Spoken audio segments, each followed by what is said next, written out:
Afternoon, guys. We've got one here behind us that you don't see too many of. It's a Next Gen 680 with side exhaust.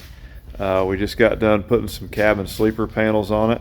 I'm going to show you guys a little bit about that. This is our new kit for the Next Gen 680 cabin sleeper panels. Comes 5 pieces. You've got your cowl panel here, cab panel, you've got a transition panel, that's what we're going to talk about in a second, your sleeper panel, and your extension panel. Your transition panel would normally go from the cab panel to the sleeper panel. In this case, obviously, with the exhaust going up the side, you've got an elbow in the way. So you can see what our guys in the install shop did is just cut that out right behind the elbow. Think it came out really good.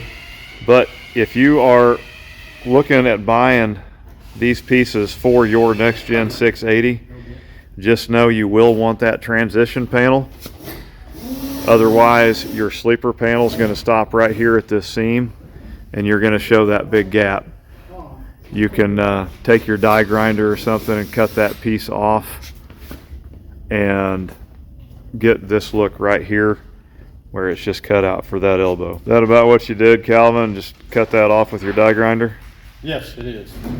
Put about another 5 minutes or so into the install? Yeah, we had to get everything set first and then measure out. But other than that, yeah. It came out good. So guys, just remember, for your Next Gen 680, you're still going to want that transition panel. Still going to be a pretty easy install. They just have to do a little bit of trimming.